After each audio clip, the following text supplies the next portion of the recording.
اور اب یہ ہے کہ دونوں جانب سے بھاری ہتھیار استعمال ہو رہے ہیں، جس میں ٹینک بھی استعمال ہو رہے ہیں، اور ایک سیکیورٹی اہلکار زخمی بھی ہو چکا ہے جو لنڈی کوتل CMH ہسپتال منتقل کر دیا ہے۔ تو اب یہ ہے کہ وہاں پر آبادی ہے نہیں، اور لیکن دونوں طرف سے بھاری ہتھیار سے فائرنگ کی جا رہی ہے۔ کیا آپ کو بتایا ہمارے حکام نے وہاں پر کہ یہ اتنی خراب صورتحال ہوئی کیسے ہے؟ دیکھیے وقتاً فوقتاً یہ دیکھنے میں آیا ہے کہ افغانستان ہی کی طرف سے مارٹر گولے اور راکٹ لانچر وغیرہ یا طالبان جو اٹیک کر رہے ہیں سیکیورٹی فورسز یا ہمارے چیک پوسٹوں کے اوپر، لیکن پاکستان نے کوئی ایسا ریئیکشن نہیں دکھایا ہے۔ اب چونکہ پاکستان اپنے حدود کو بارڈر بالکل سیل کرنا چاہتے ہیں، چونکہ دہشت گردی کے واقعات جتنے بھی ہوتے ہیں تو یہاں سے ان کے تانے بانے بنتے ہیں، تو اب یہ کہ جو چیکنگ کا سلسلہ، جو پاسپورٹ وغیرہ اور ویزا کا پروسیس پاکستان نے فرض کر کے افغانیوں کو کہا کہ کوئی بھی افغانستان سے آنے والے بغیر سفری دستاویزات کے نہیں آئے گا، تو ان کو یہ بات اچھی نہیں لگی ہے۔ تو یہ تورخم کی صورتحال ہے، اس طرف انگور اڈا کی طرف کیا سچویشن ہے؟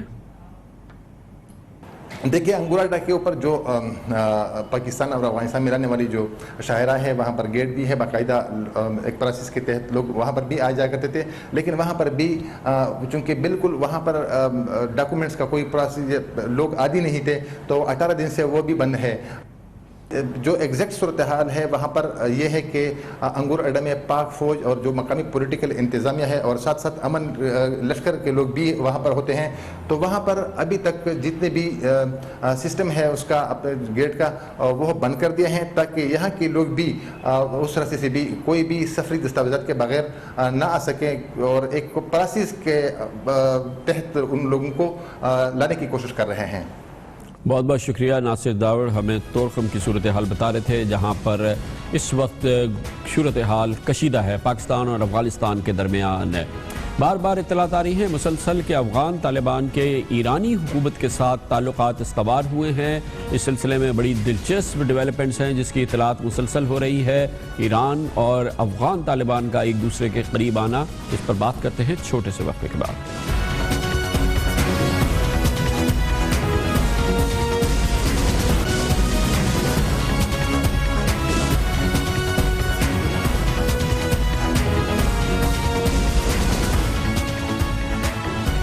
Welcome back. ایران ہمیشہ اس کی سرکاری طور پہ تردید کرتا رہا ہے، مگر حالیہ دنوں میں ایک اہم پیش رفت ہوئی ہے جس میں ایران اور افغان طالبان کو، جو کہ روایتی طور پر ایک دوسرے کے ہمیشہ سے حریفی سمجھے جاتے ہیں، لیکن اب غیر ملکی میڈیا اس طرح کی رپورٹس مسلسل سامنے لا رہا ہے کہ افغانستان میں داعش کی سرگرمیوں نے طالبان اور ایران کی قربتوں کو بڑھا دیا ہے۔ واشنگٹن میں قائم think tank Woodrow Wilson centre کے سینئر ایسوسیٹ مائیکل کوگلمین نے کہا ہے کہ افغان طالبان اور ایران کے درمیان روایتی مقاسمت کے باوجود ان کے تعلقات بڑھ رہے ہیں۔ پچھلے ہفتے ایک انٹرویو میں مائیکل کوگلمین نے کہا کہ افغانستان میں داعش کی سرگرمیاں ایران اور طالبان کے درمیان قربتیں بڑھانے کی ایک بڑی وجہ بن رہی ہے۔ ایران کی جانب سے طالبان کے ساتھ تعلقات کا اعتراف نہیں کیا جاتا، اس کا برملا اس کی تردید کی تھی۔ ایران میں پاکستان کے سفیر مہدی ہنردوست نے تقریباً 2 ہفتے قبل جب اسلام آباد میں انہوں نے ایک سیمینار میں خطاب کیا تھا، انہوں نے کہا تھا کہ طالبان کی ایران کبھی حمایت نہیں کرتا، گزشتہ 16 سال سے ایران ان کے خلاف برسر پیکار رہا ہے۔ You know, 16 years back, we were exposed to the fight with the Taliban. The only country in the region that we are exposed to the fight. Because they attacked to our consulate general and they killed all of our diplomats. How can we come to the terms, with the good terms with these guys? Which country as like as Iran exposed to fight with this terrorist groups? Of course, according to the information that I have, Iran never and never supported these guys. ایرانی سفیر کی تردید اس کی اپنا وزن ہے، یہ اپنی جگہ ہے، لیکن امریکی میڈیا، ویسٹرن میڈیا اس سلسلے میں اپنی رائے مسلسل برقرار رکھتا ہے۔ امریکی جریدے فارن پالیسی کا کہنا ہے کہ افغانستان میں داعش کی بڑھتی ہوئی قوت نے ایران اور طالبان کو مل کر کام کرنے پہ مجبور کیا گیا ہے۔ فارن پالیسی کہتا ہے کہ طالبان کے ساتھ ایران کی قربت کی ایک بڑی ثبوت سامنے آیا تھا جب ملا اختر منصور کی ہلاکت ہوئی تھی، جو ایران میں رہائش پذیر ہے اور اپنے اہل خانہ سے مل کے واپس آ رہا تھا۔ فارن پالیسی کے مطابق افغانستان کے لیے یورپی یونین کے خصوصی نمائندے مائیکل میلن نے ایران طالبان تعلقات کے حوالے سے کہا ہے کہ ایران اپنی سرحدوں کو محفوظ بنانے کے لیے طالبان سمیت کئی گروپس کے ساتھ مل کر کام کر رہا ہے۔ ایران طالبان کے کئی گروپس کو مالی امداد اور چھوٹے ہتھیار بھی فراہم کر رہا ہے۔ یہی شمارہ فارن پالیسی کا کہتا ہے کہ ایران طالبان کی مدد سے کوشش کر رہا ہے کہ داعش ایران میں دخل اندازی نہ کر سکے۔ ایران کا خیال ہے کہ افغانستان میں داعش سعودی اثر و رسوخ کے تحت کام کر رہی ہے۔ ایران اپنی مشرقی سرحد پر داعش کی سرگرمیوں کو سعودی عرب کا نیا محاذ سمجھتا ہے، اس لیے کیونکہ طالبان داعش کی مخالف ہے، ایران اور طالبان کے درمیان ایک طرح کا نیا ایک الائنس ہے جو پیدا ہو رہا ہے۔ اس پر ہم بات کرتے ہیں، اس کے لیے ہمارے ساتھ موجود ہے افغان اور سیکیورٹی امور کے سینئر صحافی اور تجزیہ کار جناب رحیم اللہ یوسفزئی۔ بہت بہت شکریہ رحیم اللہ صاحب۔ کتنی صداقت ہے یہ جو ویسٹرن میڈیا میں مسلسل خبریں آ رہی ہیں کہ ایران اور طالبان میں کوئی تال میل بن رہا ہے، یہ ہمیشہ سے ایک دوسرے کے بدترین مخالف رہے ہیں، کہیں آپ کو اس میں کہیں صداقت نظر آتی ہے؟ دیکھیں، میں سمجھتا ہوں کہ دونوں انکار کریں گے، ایران بھی نہیں مانے گا، طالبان بھی انکار کریں گے، لیکن یہ اتحاد ممکن ہے اور اس کی بڑی وجوہات ہیں، کیونکہ داعش جو ہے IS تو ایران بھی اس کے خلاف ہے اور طالبان تو بہت ہی خلاف ہے، اس لیے کہ داعش جو ہے وہ طالبان کے لیے افغانستان کے اندر ایک خطرہ ہے۔ خطرہ پہلے کافی بڑا ہو گیا تھا، کئی اہم طالبان کمانڈر داعش میں شامل ہو گئے تھے، جس طرح عبدالرؤف خادم، لیکن اب یہ ہے کہ داعش کا خطرہ کچھ کم ہو گیا ہے۔ اور پھر یہ بھی ہے کہ میرے خیال میں روس بھی کافی طالبان سے اس طرح کے معاملات کرنا چاہے گا، وہ بھی داعش کے خلاف ہے، اور حتیٰ کہ میں سمجھتا ہوں کہ مغربی دنیا بھی وہ بھی طالبان سے شاید یہ توقع رکھیں گے کہ طالبان جو ہیں وہ افغانستان میں داعش کا راستہ روکیں گے۔ اچھا، یہ بتائیے گا کہ اس وقت ایران کا موقف کیا ہے؟ جو طالبان کی افغانستان کے اندر جنگ چل رہی ہے، جو جدوجہد چل رہی ہے، اس میں ایران کس طرف کھڑا ہے؟ دیکھیں، اب ہم دیکھ رہے ہیں کہ ایران جو ہے وہ افغان حکومت کے ساتھ بھی بڑے اچھے تعلقات رکھے ہوئے ہیں، اور یہ خبریں آ رہی ہیں، الزامات بھی لگے ہیں، ایران نے انکار کیا ہے، لیکن یہ کہ ایران طالبان کو امداد دے رہا ہے، ان کو فوجی امداد، ان کو تربیت اور ان کو پیسہ۔ اس کے بارے میں افغانستان کی جو مرکزی حکومت ہے کابل میں، وہ بہت محتاط ہے، وہ ایران کے اوپر کھلے عام الزام نہیں لگاتی، لیکن جو افغان حکام ہرات میں ہیں، جو مغربی افغانستان ایران سے جڑا ہوا صوبہ ہے، ہرات، فرا، نمروز، وہاں کے مقامی افغان حکام کہتے ہیں کہ واقعی ایران جو ہے وہ طالبان کو امداد دے رہا ہے، اور طالبان کمانڈر ایران جاتے رہتے ہیں۔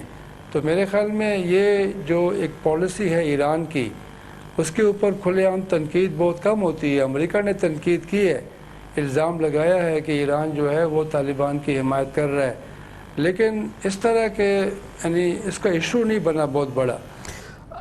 اچھا، یہ بتائیے کہ اس سے پہلے 9/11 کے بعد سے اور حالیہ سالوں تک القاعدہ کے حوالے سے ایران کا کیا موقف رہا، اور القاعدہ کا ایران کے ساتھ کیا موقف رہا، کیسے تعلقات رہے؟ کیونکہ کبھی ہم نے سنا نہیں کہ القاعدہ کی کوئی بڑی ایسی ایکٹیویٹی ہوئی ہو ایران کے اندر۔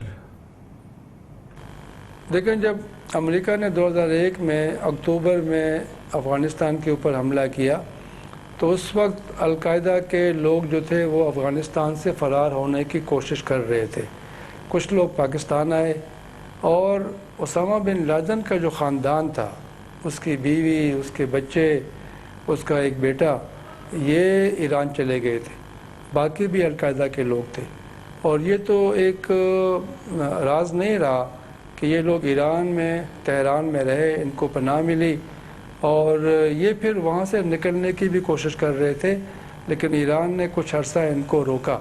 تو یہ خبریں بھی میڈیا میں آئیں اور الزام بھی لگا ایران کے اوپر، ایران نے پہلے انکار کیا، تو یہ بھی ایران نے کیا، یعنی القاعدہ جو اس سے پہلے کافی ایران کے اوپر تنقید کرتی رہی ہے پہلے اور بعد میں، اس کے لوگوں کو بھی ایران نے پناہ دی ہے۔ بہت بہت شکریہ جناب رحیم اللہ یوسفزئی ہمارے ساتھ تھے۔ کمر سا بریک، اس کے بعد پاکستان میں غریبوں ناداروں کی مدد جتنی عبدالستار ایدھی اور ایدھی ٹرسٹ نے کی ہے شاید ہی کسی نے کی ہو۔ پاکستان میں یہ ایک عظیم الشان ادارہ، عظیم الشان شخصیت عبدالستار ایدھی اس وقت موت و زیست کی کشمکش میں مبتلا ہیں۔ ہر طرف سے آفر ہے کہ پاکستان سے باہر آئیں، آپ کا علاج کرا دیتے ہیں، جہاں آپ چاہیں ہم آپ کو لے جاتے ہیں، مگر عبدالستار ایدھی نے کہا کہ نہیں، وہ علاج یہیں اور یہیں کرائیں گے، اپنے ملک میں کرائیں گے۔ ان کی اس وقت کی صورتحال اور اوورآل سچویشن میں بات کریں گے۔ ہمارے ساتھ موجود ہوگی جناب عبدالستار ایدھی کی اہلیہ بلقیس ایدھی ایک چھوٹے سے وقفے کے بعد۔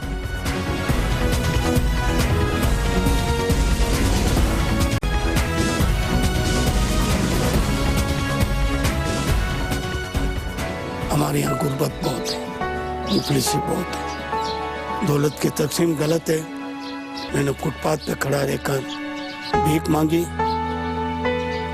تھوڑی ملی لیکن ٹھیک ملی۔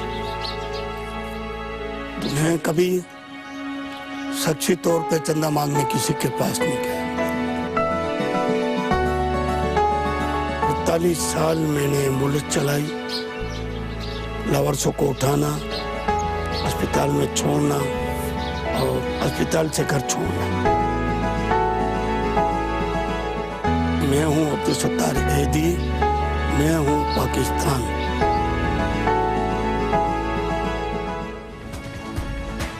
جناب عبدالستار ایدھی پاکستان میں فلاحی کاموں کے بانی ہیں، اس میں کوئی دوسری رائے نہیں ہے۔ 88 سالہ جناب عبدالستار ایدھی اب اس وقت شدید علیل ہیں۔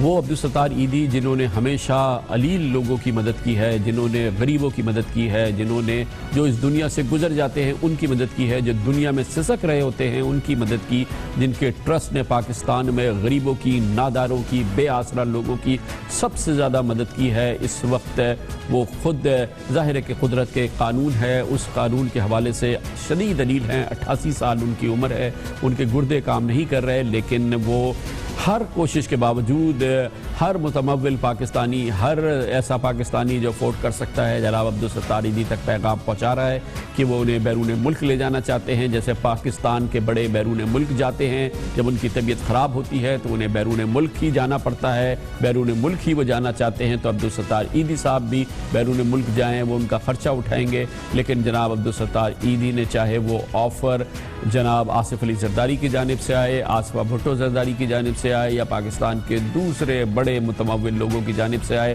انہوں نے کہا کہ انہوں نے ہر صورت میں پاکستان میں ہی رہنا ہے، پاکستان میں ہی علاج کرانا ہے، پاکستان کے غریبوں کے ساتھ ہی اپنا علاج کرانا ہے، زندہ رہنا یا دنیا سے چلے جانا انہوں نے پاکستان میں ہی اس کا فیصلہ کرنا ہے۔ پاکستانیوں سے صرف وہ دعا مانگ رہے ہیں اور اس رمضان کے مہینے میں ایک بار پھر پاکستانیوں کو یاد دلا رہے ہیں کہ ان کی زکوٰۃ کا ایک بڑا فوکس ہو سکتا ہے ایدھی ٹرسٹ ہے، جو غریبوں کی ہر طرح سے مدد کرتا ہے اور اتنے طریقوں سے مدد کر سکتا ہے اور کر رہا ہے اور اتنی بڑی تعداد میں کر رہا ہے کہ ضرور ترجیح ہونی چاہیے ان پاکستانیوں کو جنہوں نے اس بابرکت مہینے میں زکوٰۃ دینی ہے۔ جناب عبدالستار ایدھی ایک بار پھر اور بہت ہی اس وقت بستر علالت سے وہ آپ سے درخواست کر رہے ہیں کہ آپ ایدھی ٹرسٹ کو مدد دیں، لیکن جناب عبدالستار ایدھی کی اس وقت کی کیفیت، ان کی صورتحال، ان کی صحت کی صورتحال، یہ سب کچھ ہمیں بتائیں گی۔ ہمیں جوائن کیا ہے جناب عبدالستار ایدھی کی اہلیہ محترمہ بلقیس ایدھی نے۔ بہت بہت شکریہ محترمہ۔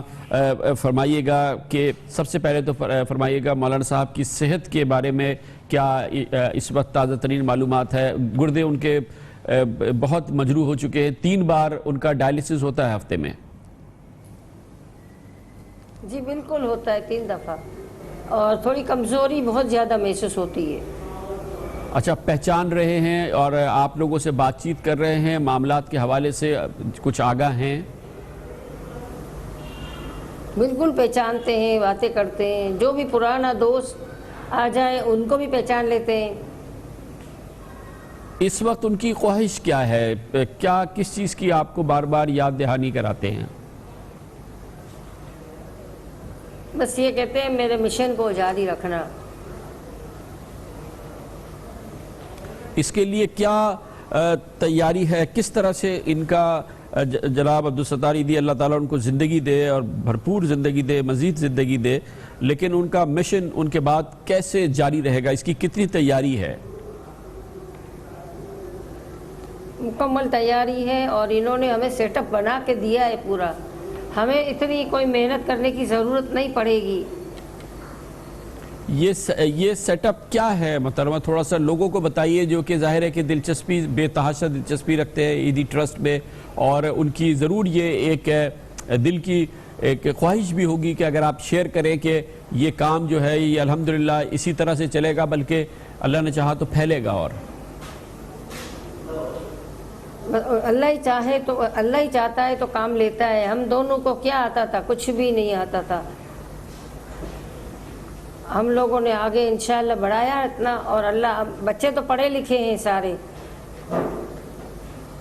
تو اب جو سب کام جانتے ہیں۔ فیصل اسی، آپ کیا کہتی ہیں جو جس طرف جس انداز سے آپ نے لے کے شروع کیا تھا، اور اب تو ماشاءاللہ یہ اتنا پھیل چکا ہے، اور آپ نے فرمایا کہ بچے ہیں، آپ کو لگ رہا ہے، آپ کو یقین ہے اس بات کا کہ یہ انشاءاللہ اسی انداز سے چلے گا، اور اس میں کسی قسم کے کوئی اوپر کی لیول پہ کوئی مسائل نہیں ہیں؟ بالکل نہیں ہے، مسائل نہیں ہے کوئی بھی، اور ہمارا کام بالکل پرفیکٹ تیار ہے، بس اس کو رننگ کرنے کی ضرورت ہے۔ اچھا محترمہ، یہ فرمائیے گا کہ اب سن 2016 ماشاءاللہ آ گیا ہے، اور آپ کے اس کام کو شروع ہوئے تقریباً 45 سال ہو گئے، شاید اور بھی زیادہ ہو گئے ہیں۔ اس وقت آپ کو سب سے بڑا چیلنج کیا نظر آتا ہے ایدھی ٹرسٹ کا جو کام ہے؟ اس حوالے سے آپ کو کیا جو بڑی مشکل ہے، اس میں کیا مشکلات ہیں؟ ہمیں کوئی مشکلات نہیں ہے، بس لوگ ہمارے ساتھ تعاون کرتے ہیں، اور انشاءاللہ کرتے رہیں گے۔ اچھا، اس وقت جو مولانا صاحب کو بار بار لوگوں نے جا کے کہا، پیشکش کی کہ آپ کو ہم باہر لے جاتے ہیں، وہاں آپ کا علاج کراتے ہیں، یہ ساری چیزیں آپ ہی کے تھرو یہ بات ہوتی ہے، کیا جواب دیتے ہیں مولانا صاحب اس موقع پہ؟ کیا ان کی مسلسل کہنا ہوتا ہے؟ میری لائف کو ان کے ساتھ 40-42 سال ہو گئے، انہوں نے کبھی دوا نہیں کھائی تھی، اور اب یہ دوا کھاتے ہیں تو ان کو بہت برا لگتا ہے، اور یہ باہر جانا کہاں پسند کریں گے؟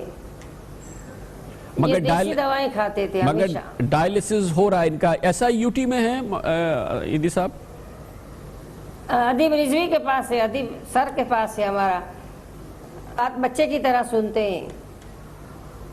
جی بالکل، یہ دو فرشتے ادیب الحسن رضوی اور ڈاکٹر ادیب الحسن رضوی SIUT، اور جناب عبدالستار ایدھی، ایک عجیب یہ قدرت کا حساب ہوتا ہے کہ اس وقت یہ دونوں اکٹھے ہیں۔ عبدالستار ایدھی صاحب اس وقت صاحب فراش ہیں، بہت بیمار ہیں، دونوں گردے ناکام ہو گئے، ان کا علاج انہی جیسی نیک شخصیت، پاکستانیوں کی خدمت گزار شخصیت جناب ڈاکٹر ادیب الحسن رضوی کر رہے ہیں، اور یہ سب کچھ اسی کراچی میں ہو رہا ہے، اور یہی اس وقت کراچی کا ایک اہم موقع ہے، کیونکہ یہ چیریٹی کے لحاظ سے، پورے پاکستان کی چیریٹی کے لحاظ سے مشل ہے، ایک روشن مثالیں ہیں جو کہ اس وقت ہے، اور جناب عبدالستار ایدھی اس وقت بہت شدید دلیل ہے اور آپ کی دعا کے منتظر ہیں۔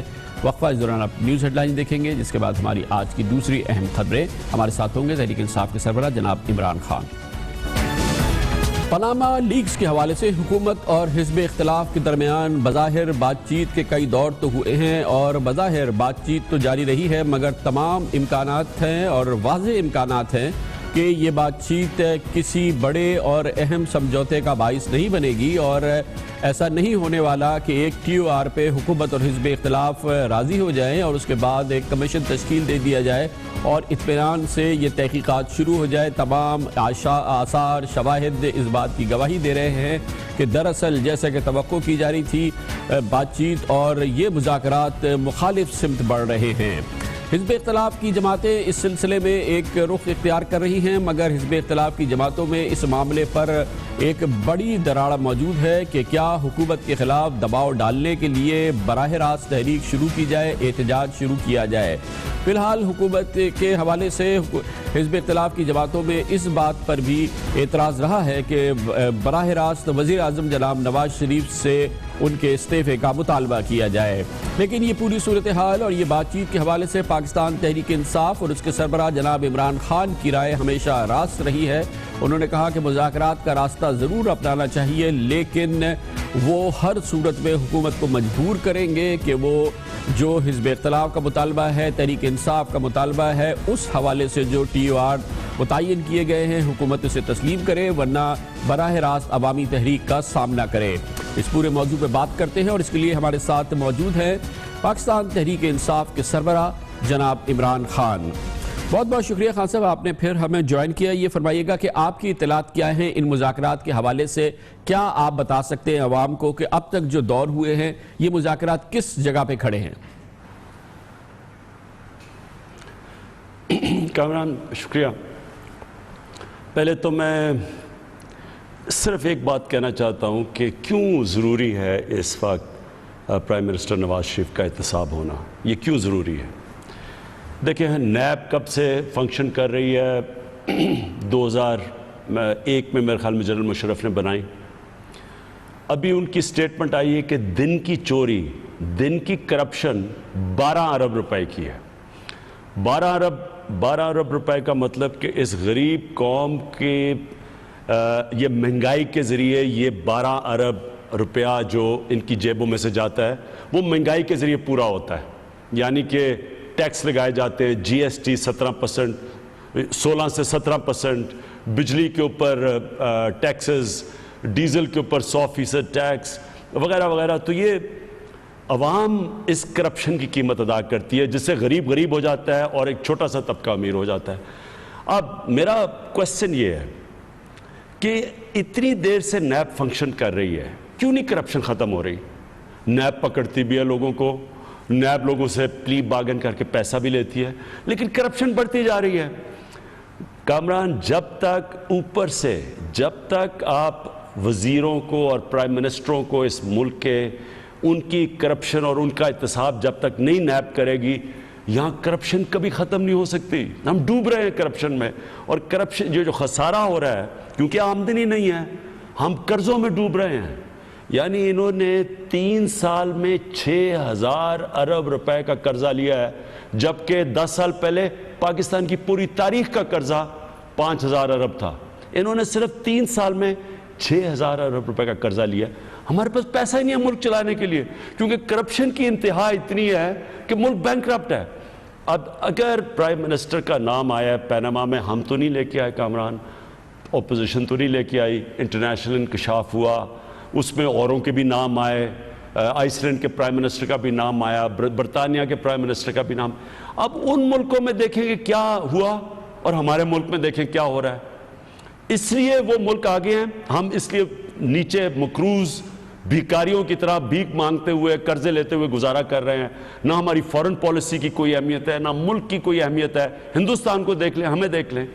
تو جب تک ہم یہ کرپشن، جب تک اب یہ ملک ادھر کھڑا ہو گیا کہ اگر ہم نے یہ کرپشن کہ اس دلدل سے ہم نے نہ ملک کو نکالا تو یہ آگے تو کوئی مستقبل ہی نہیں ہے پاکستان کا۔ اس لیے ضروری ہے پیناما، آپ سمجھ اور اس لیے پرائم منسٹر پیناما لیکس کی انویسٹیگیشن ہونا، پرائم منسٹر کی بقول آپ کے انویسٹیگیشن ہونا ضروری ہے۔ اس کے لیے جو بات چیت ہو رہی ہے، فیڈ بیک کیا ہے؟ آپ کی جو ٹیم بات چیت کر رہی ہے حکومت کے ساتھ، کیا بتا رہی ہے؟ آر وی گیٹنگ دیر؟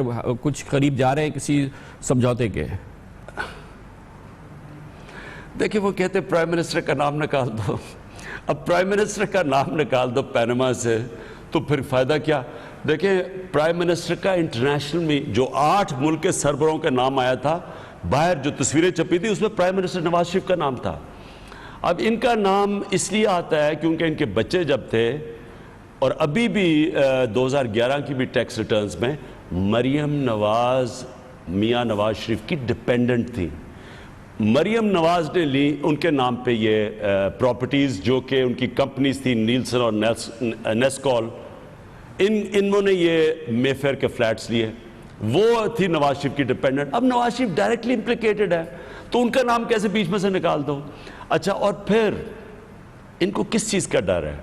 مجھے یہ بتائیں کہ اگر ان کو کوئی خوف نہیں کہ انہوں نے منی لانڈرنگ نہیں کی، انہوں نے ٹیکس کی چوری نہیں کی، ان کی جائز انکم کے ذریعے یہ پراپرٹیز لی گئی ہیں, تو ان کو خوف کس چیز کا ہے؟ میں نے فلیٹ لیا تھا لنڈن میں آج سے 33 سال پہلے.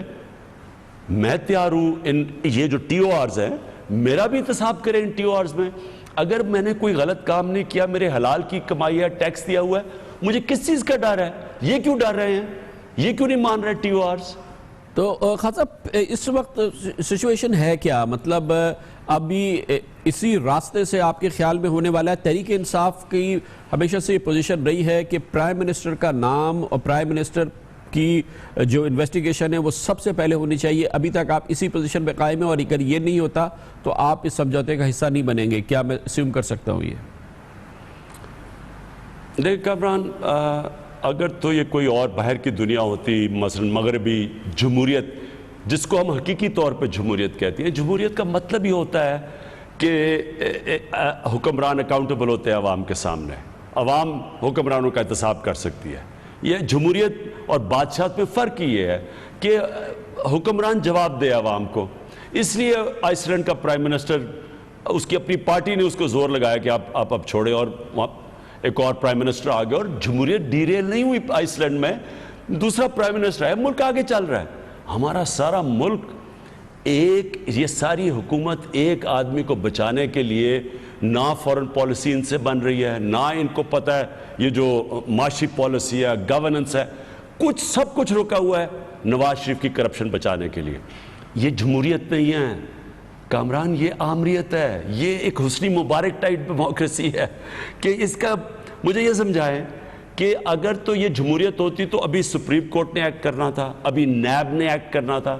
نیب نے تو سیدھا اس کے اوپر, نیب کا قانون یہ ہے کہ اگر آپ گورنمنٹ آفس میں رہ کے کوئی بھی آپ کا ایسا اثاثہ نکلتا ہے جو آپ نے ڈکلیئر نہیں کیا, آپ کی ذمہ داری ہے بتانا, کہ صفائی پیش کرنا کہ یہ حلال کا اثاثہ ہے, یہ چوری کا نہیں ہے.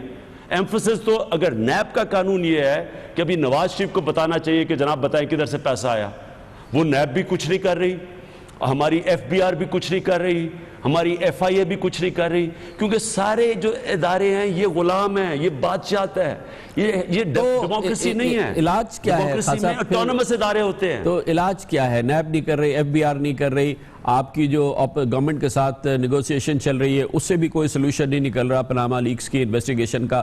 پی ٹی آئی کے پاس سلوشن کیا ہے اس کا؟ پھر آپ بتائیے نا کہ پھر کیا راستہ ہے آپ کے پاس؟ میں پی ٹی آئی کی سلوشن کے لیے کامران خان بات کر رہا ہوں, میں پاکستان کے لیے سلوشن کی بات کر رہا ہوں. یہ اللہ کی طرف سے ایک موقع آیا پاکستان کو, کیونکہ اب تک تو اپوزیشن کہتی تھی کہ جناب یہ دیکھیں کرپشن ہے, تو حکومت کہتی تھی آپ بھی کرپٹ ہیں, وہ کہتے تھے آپ بھی کرپٹ ہیں, وہ کہتے تھے آپ بھی کرپٹ ہیں. اب تو یہ تماشا دیکھتے ہیں پاکستان میں. یہ پہلی دفعہ ہوا ہے کہ باہر سے ایک انکشاف ہو گیا ہے اب, جس میں 10 لاکھ پیپرز 11 لاکھ پیپرز پڑے گئے ہیں جو کہ ایک کمپنی کے کمپیوٹر ہیک ہوا, اور یہ چیزیں انٹرنیشنل گروپ آف جرنلسٹ نے انکشاف کر کے ساری پبلک کے سامنے رکھ دیا. اب یہ انکشاف جب ہوا ہے تو دیکھیں آئس لینڈ میں کیا ری ایکشن ہے, دیکھیں انگلینڈ میں کیا ری ایکشن تھا, اور یہاں دیکھ رہے کیا ری ایکشن ہے. وہاں کسی نے, کنزرویٹو پارٹی نے ڈیوڈ کیمرون کو ڈیفینڈ نہیں کیا, اس نے اپنے آپ کو ڈیفینڈ کیا.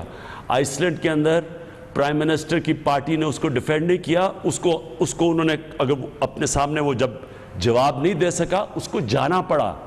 اب یہاں کیا ہو رہا ہے کہ ساری گورنمنٹ کی مشینری نواز شریف کو ڈیفینڈ کر رہی ہے, اور نواز شریف آ کے بجائے اپنے آپ کو پارلیمنٹ میں ڈیفینڈ کرنے اور اپنے آپ کو دلدل میں پھنسا دیا ہے. انہوں نے جو کہا کہ 2005 میں میں نے لیا ہے, یہ تو سیدھا جھوٹ ہے.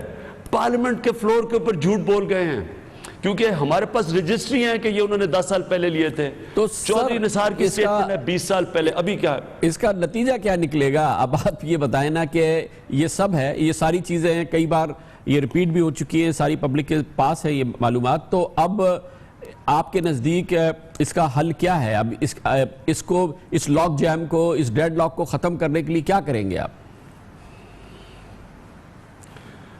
کامران خان, 2 ہی راستے ہیں. ایک, ہم چپ کر کے جس طرح یہ ملک چل رہا ہے, طاقتور یہ ملک کو لوٹتا ہے, کھاتا ہے, قانون توڑتا ہے, منی لانڈرنگ کرتا ہے, کرپشن کرتا ہے, کچھ بھی نہیں کوئی کر سکتا. نہ ہماری عدالتیں ان کو پکڑتی ہے, نہ ہمارا نیب پکڑتا ہے, نہ ہماری ایف بی آر اس کو کچھ کہتی ہے, نہ ایف آئی اے. تو ایک تو ایسے ہی چلتے رہے ہم. کہ ایک قانون غریب کے لیے اور ایک طاقتور کے لیے. غریب جیلوں میں بھرے ہوئے ہیں, وہ بیچارے آج کل کی مہنگائی میں آپ سوچیں, بے روزگاری کی انتہا ہے, وہ بیچارے بچے بھوکے ہیں, وہ چوری کرتے ہیں, ان کو ہم جیلوں میں ڈال دیتے ہیں. تو یہ جو اربوں روپے کی چوری کر کے باہر لے جاتے ہیں, ان کے لیے کوئی قانون نہیں ہے پاکستان میں, بلکہ قانون ان کو بچانے کے لیے ہے. تو یا تو ایسے ہی چلتے رہیں, اور یا ہم فیصلہ کریں اپنی تقدیر بدلنے کا. اور میں نے فیصلہ کیا ہے, میں نے تو پہلے سے فیصلہ کیا ہوا ہے کہ ہم پورا, کوئی نہ ہمیں کہے کہ ہم نے موقع نہیں دیا, کوئی نہ کہے ہم جمہوریت ڈی ریل کر رہے ہیں, کیونکہ ہم بالکل قانون کے مطابق جا رہے ہیں کہ چیف جسٹس کے نیچے ایک کمیشن بیٹھے اور ٹی او آرز شروع ہوں نواز شریف سے.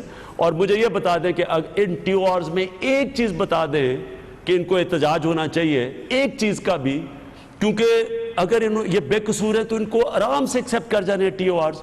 میں کہہ رہا ہوں نا, میرا تو نام نہیں ہے پیناماز میں, میرا احتساب کریں نواز شریف کے ساتھ ساتھ انہی 2 آرز پہ. مجھے اگر میں نے چوری نہیں کی, کرپشن نہیں کی, منی لانڈرنگ, مجھے کس چیز کا ڈر ہے؟ اچھا, ویسے اس لیے میرا آپ سے یہ ہے, گورنمنٹ کی طرف سے کہا گیا ہے کہ ہم میں کہنے یہ لگا تھا, نہیں کامران, میں کہنے یہ لگا تھا کہ اگر یہ نہیں کرتے, اگر یہ ٹی او آرز نہیں مانتے, اس کا مطلب کہ نواز شریف کی کرپشن بچا رہے ہیں, تو اس کے بعد ہمارے پاس کون سا راستہ رہ جائے گا؟ پرامن احتجاج کریں گے اور ہم سڑکوں پر نکلیں گے. میں پوری اپنی پارٹی تیار کر رہا ہوں اس کے لیے. اچھا, اور یہ اس دوران نیگوسیشن کے دوران گورنمنٹ کی جانب سے کہا گیا کہ جو اپوزیشن کے کی مطالبات ہیں کہ پرائم منسٹر کے جو افیئرز ہیں, ان کے ٹیکس ریٹرنز, ان کے دوسرے افیئرز جو ہیں, وہ ہم سرنڈر کرنے کے لیے تیار ہیں, وہ ہم آپ کو دینے کے لیے تیار ہیں. اس سے تسلی نہیں ہوگی آپ کی؟ دیکھیں کامران خان, یہ جو بھی کر رہے ہیں نا, میں ان سے سوال پوچھتا ہوں کہ میرا بھی کریں انہی 2 آرز کے اوپر احتساب. میری بھی انہوں نے کہا نا, میرا باہر فلیٹ تھا, 83 میں نے فلیٹ لیا تھا, تو میں نے اگر یہ کہتے ہیں کہ عمران خان کی بھی آف شور کمپنی تھی تو میں تیار ہوں اس احتساب کے لیے. میں کہتا ہوں انہی 2 آرز کے اوپر میرا بھی احتساب کر لیں. تو ان کو کس چیز کا ڈر ہے؟ میں ان سے سوال پوچھتا ہوں کہ اگر میں تیار ہوں اس کے لیے, مجھے یہ 2 آرز تنگ نہیں کر رہے, تو ان کو کیوں کر رہے ہیں؟ تو قاسم, یہ اس کے لیے آپ کے پاس کوئی ٹائم فریم ہے, کوئی آپ نے مائل سٹون رکھا ہے کہ احتجاج کریں گے؟ آپ نے کہا آپ اپنی پارٹی کو تیار کر رہے ہیں, سڑکوں پہ لائیں گے, پرامن احتجاج کریں گے, وہ کب ہوگا؟ پہلے تو موقع دیں گے جی. ابھی کل بھی سنا ہے, کل ہے ہم ٹی او آرز کے اوپر میٹنگ, اور موقع دیں گے گورنمنٹ کو, 2-3 ہفتے دیں گے, عید تک تو ہے ٹائم. اور یہ ایسا ٹائم ہے کہ اس میں یہ اگر یہ چاہیں تو بیٹھ کے کوئی حل نکل سکتا ہے اس کا, اور ہمیں احتجاج کرنے کی ضرورت نہ پڑے. لیکن میں اپنی طرف سے آپ کو کہہ رہا ہوں, مجھے نہیں پتہ, ہم کوشش تو کر رہے ہیں ساری اپوزیشن کے ساتھ رکھیں, لیکن اگر کسی کا خیال ہے کہ ہم چپ کر کے بیٹھے رہیں گے, اور اتنا بڑا اس ملک کے اوپر ظلم ہوا ہے. اور میں آپ کو یہ بھی بتا دوں کہ یہ پراپرٹیز نہیں ہیں صرف, ابھی اگر جب انکشاف ہوگا اور جب چیزیں نکلنی شروع ہوئیں, ان کے بہت زیادہ پراپرٹیز ہیں, اربوں روپے کی ان کی باہر پراپرٹیز ہیں. تو سوال یہ ہے کہ کیا ہم اب یہ چپ کر کے بیٹھے رہیں گے؟ آپ صرف غریب لوگوں کو پکڑیں گے؟ میرا اس میں ایک بنیادی ایک اختلاف ہے ان سے. کتنی دیر اس ملک میں صرف کمزور اور غریب کے اوپر یہ قانون ہوگا اور طاقتور بچتا رہے گا؟ چھوٹا سا طبقہ ٹیکس دیتا ہے, آپ ٹیکس دیتے ہیں, جو تنخواہ دار طبقہ ٹیکس دیتا ہے. یہاں اربوں پتی لوگ ہیں, ہر قسم کا قانون بچانے, ٹیکس ان کو بچانے کے لیے ہے. ٹیکس تھوڑے سے لوگوں پر ٹیکس لگائے جا رہے ہیں, اور وہ لوگ ہیں جو کہ اربوں پتی ہیں, باہر پراپرٹیز ہیں, ٹیکس ہی نہیں دیتے. تو کامران, ایسے ملک نہیں چل سکتا. یہ پاکستان کی فیوچر کی جنگ ہے, یہ عمران خان کی جنگ نہیں ہے, یہ ملک کی وائبلٹی کی جنگ ہے. اگر ہم نے اس ملک کو وائبل بنانا ہے, اپنے پیر پہ کھڑا کرنا ہے, میں آپ کو یہ بتاؤں, فورن پالیسی کی ہم بات کرتے ہیں. آج ہندوستان کی ذرا ان کی پاور دیکھیں فورن پالیسی میں, وہ کیوں ہے؟